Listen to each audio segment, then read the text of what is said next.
afternoon, and thanks for joining us across the fence. I'm Jolie Whitney. The first week in March is National Consumer Protection Week.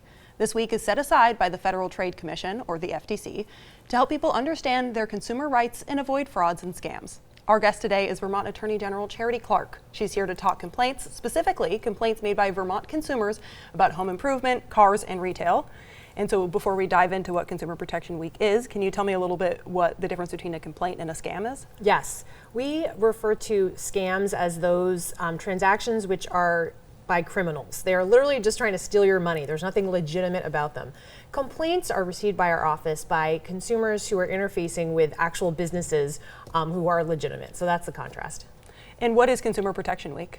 Consumer Protection Week is an opportunity the first week in March where we try to advocate for all of the good things that consumers have access to and securing a safe marketplace, make sure that they're aware of the opportunities they have with various consumer protection agencies, including the one housed in my office, the Consumer Assistance Program.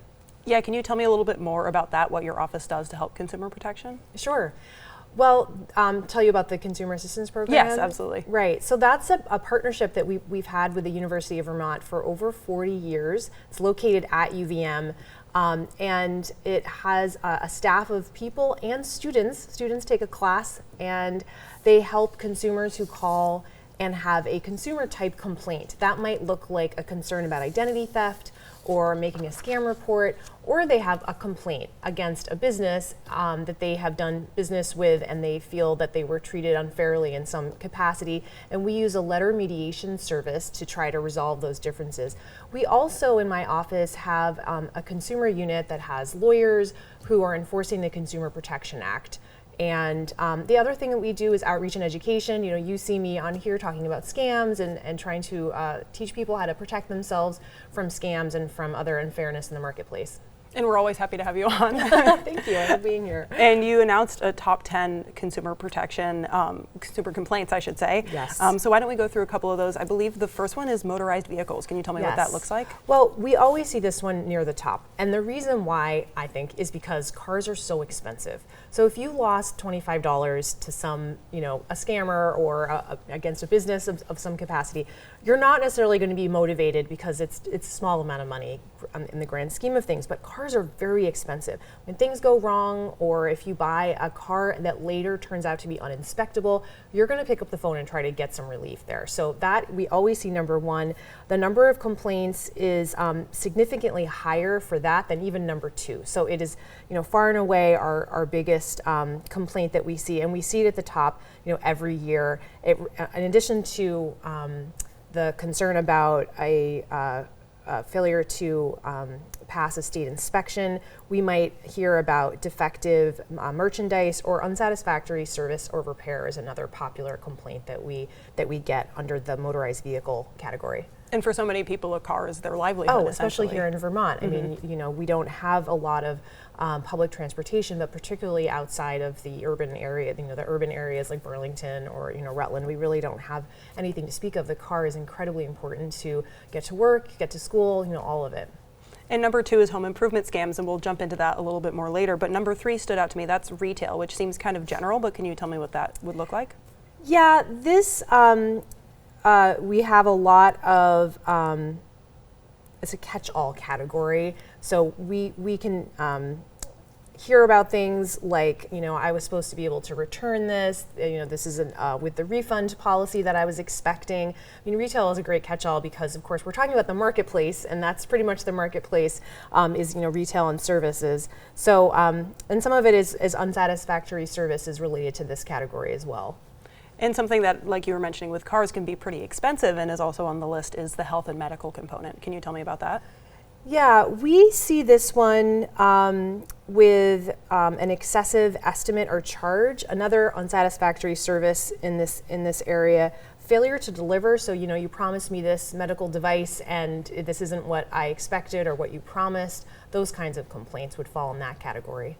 Okay, and this might fall a little bit under retail, but it's definitely a different section. I think number 5 is home furnishings. What does that look like? That's a lot of new appliances. So, I always use the blender example. I don't know how often people use blenders, but that's always the one that comes to mind. This doesn't do what you said it would do, or this wasn't as I expected it. And it could be any kind of appliance.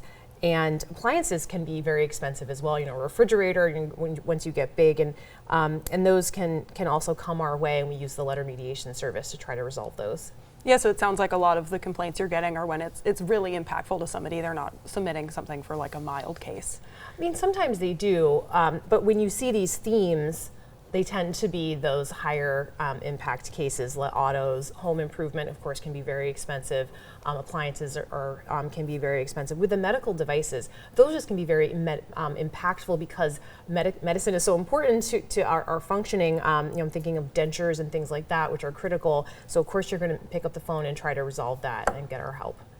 And another something that could be very expensive, depending on how you're spending your money, is the entertainment component. We were speaking a little before this about everyone looking for Taylor Swift tickets, but that could also mean a variety of things. Isn't that right? Yes. Yeah. Over the years, I've definitely seen numerous ticket agents and concerts that were canceled or something like that, and people were unhappy and trying to get their money back.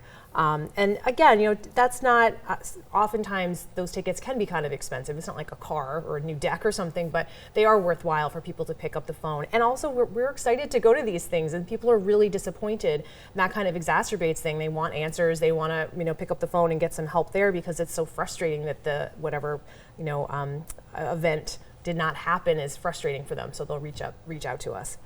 And as my producer just mentioned, and I'm sure he knows from experience, some Taylor Swift tickets could be the same price as a new deck. So you're talking about a big expense there as well. And then the last one before we jump into some other topics is housing and real estate. And that doesn't mean just buying a new house, right? That includes people renting as well.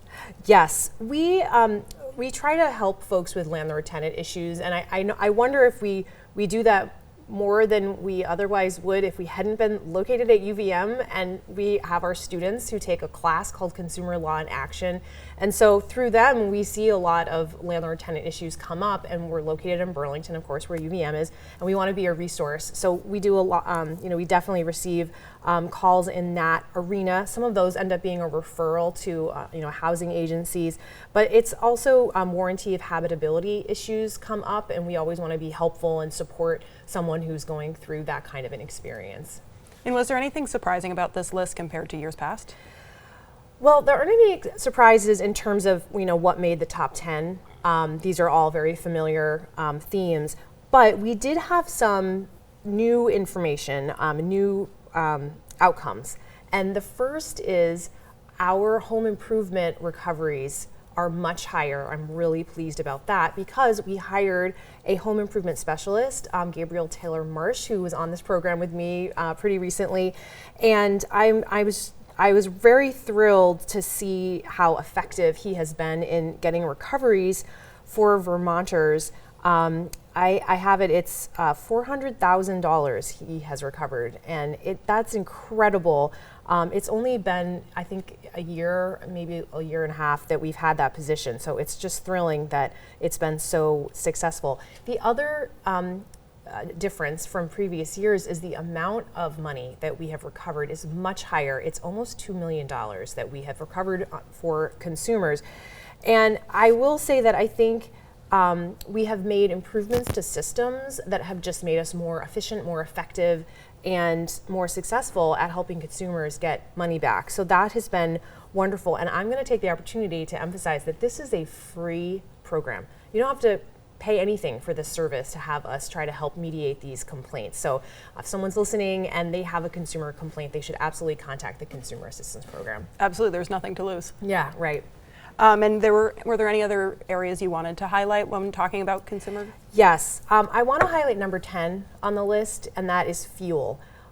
This is a catch-all for all kinds of fuel complaints, but there's one in particular I want to emphasize, and that is related to propane.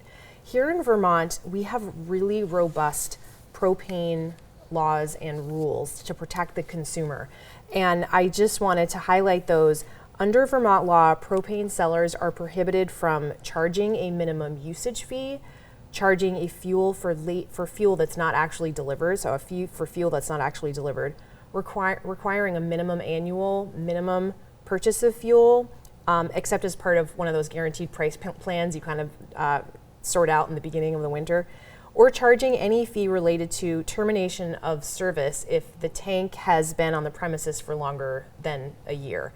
And one thing that I learned when I started working at the Attorney General's office and the Consumer Assistance Program, because that's of course where I worked as I made my way up to becoming Attorney General, is that if someone if a propane company is refusing to deliver you propane because you have a back bill that you can't pay and you've run out of propane and you need it, by law they have to deliver the propane to you as long as you can pay for it in cash in your driveway.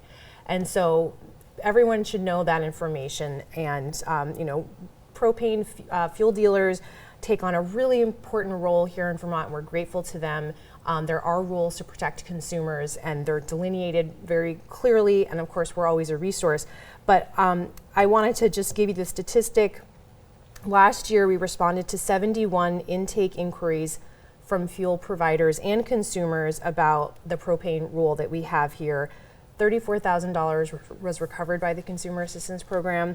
And this, information doesn't necessarily consider those people for whom we were able to help get fuel. So they had run out of fuel and we were able to help them. That's, a dozen people or something ran out of fuel. When that happens at CAP, what we do is we just stop everything. And one person, that's their job for the day. Like, get this person back online, make sure that they have fuel for today. Because in the winter, winter is still here, it's still cold. So I just wanted to highlight that for folks. Thank you so much for joining us today. Thanks for having me. And if you need to reach out to the Attorney General's office, you can use the phone number or the website on your screen. That wraps up our program for today. From the crew behind the scenes here at WCAX, I'm Jolie Whitney. Have a good one.